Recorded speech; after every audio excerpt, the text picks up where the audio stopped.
Friends, I'm dictating transcription number 01 from Kailash Chandra. I'm going to dictate this passage at 60 words per minute.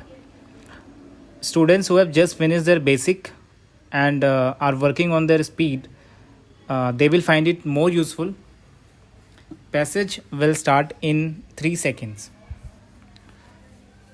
Now, sir, honorable members will recall that the bill was introduced in the House of the People on the 2nd September 2003.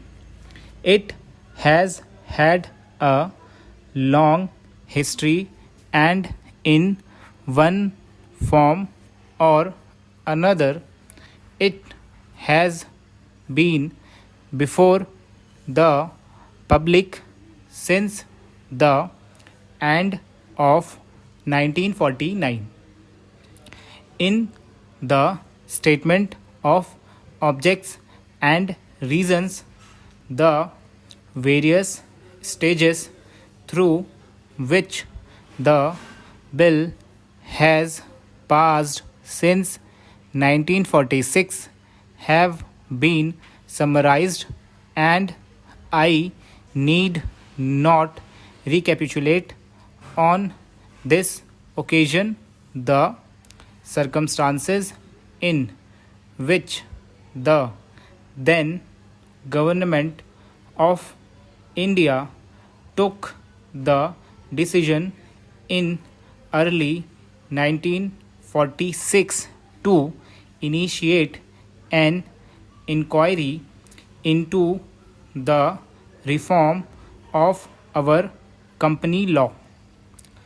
I would remind honorable members that between 1946 and 1948, the entire field of company law was carefully reviewed by two distinguished company lawyers who were appointed to recommend the broad lines on which the present act should be revised.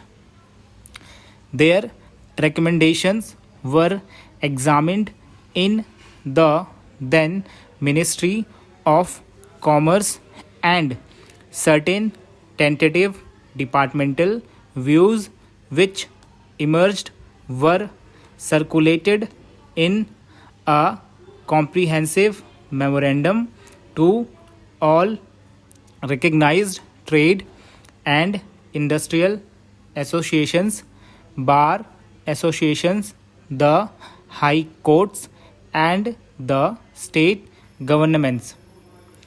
That brought us to the end of 1949.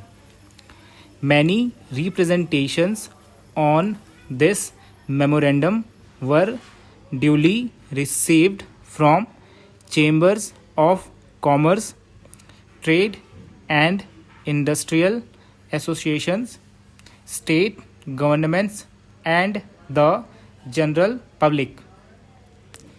At the end of 2000, the government of India appointed a committee under the chairmanship of Shri Bhabha to go into the entire question of the revision of the Companies Act with particular reference to its bearing on the development of trade and industry in this country.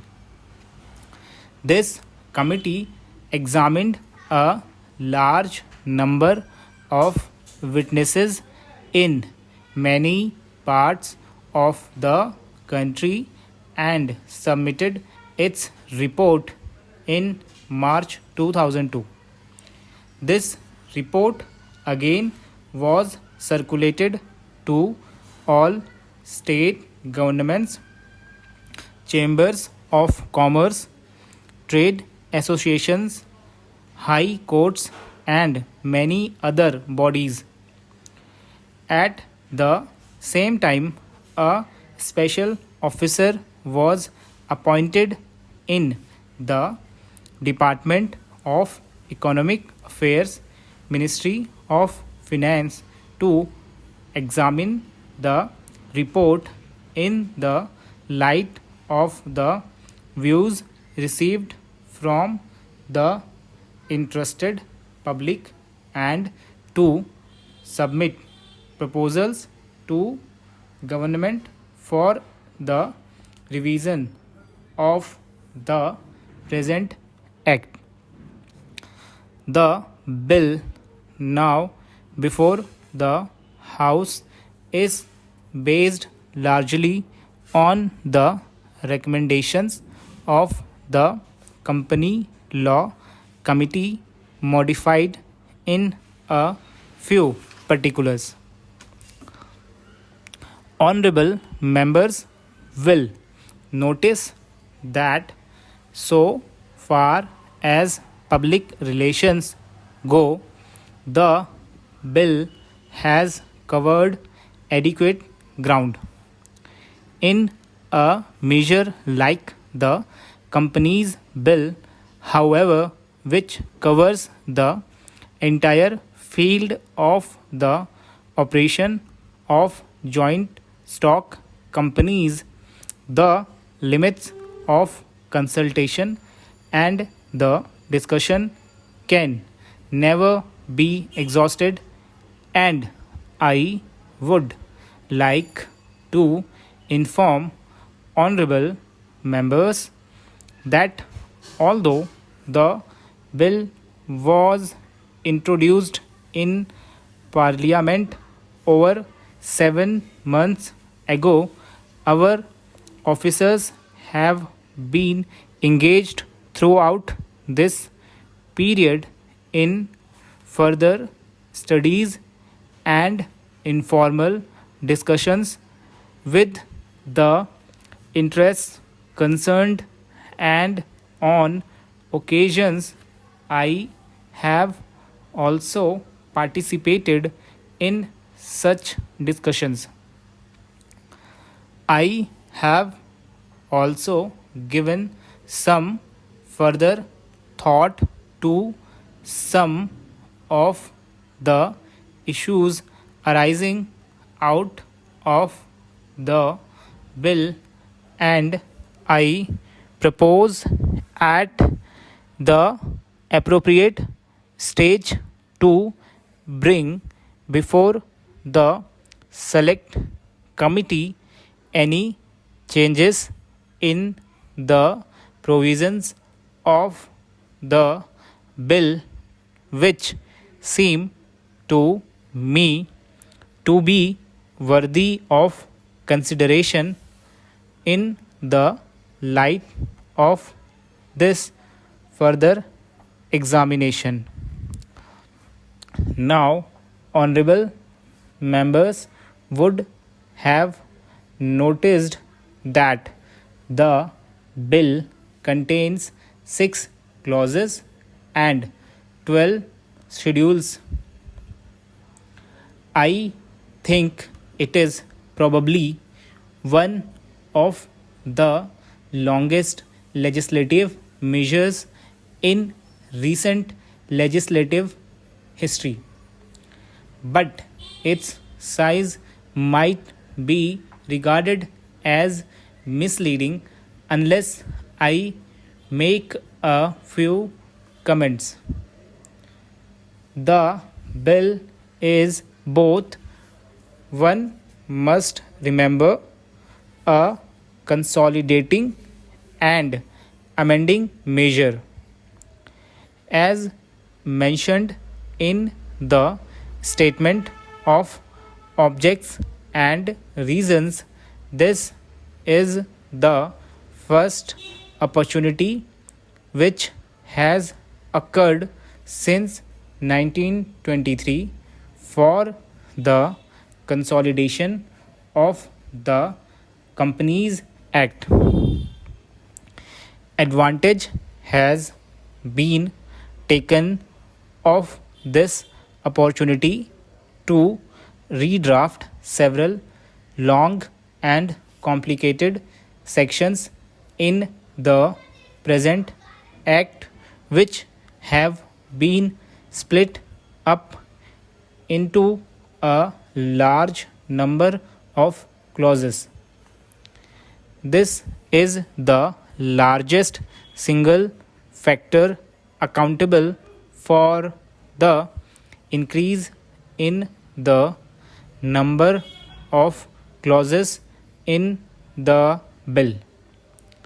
New clauses embodying substantial changes in the present law would hardly constitute more than a small fraction of the bill.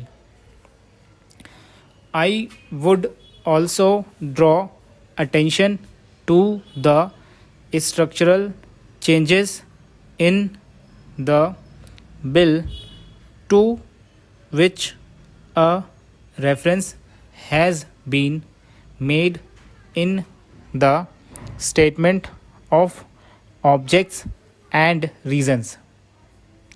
The redraft of the bill and the rearrangement of the existing chapters in the Companies Act in a more logical order have, I think, resulted in a noticeable improvements in the form of the bill, and I hope will facilitate better understanding and appreciation of the scheme. I wish that the Act, which came into effect long ago, was implemented properly.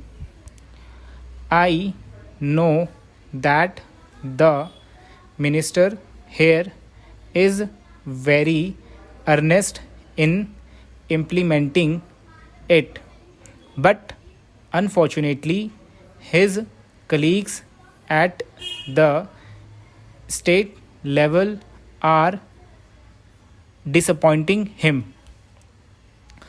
Unfortunately, no steps have been taken for trimming or toning up the administration at the state level and at the district level.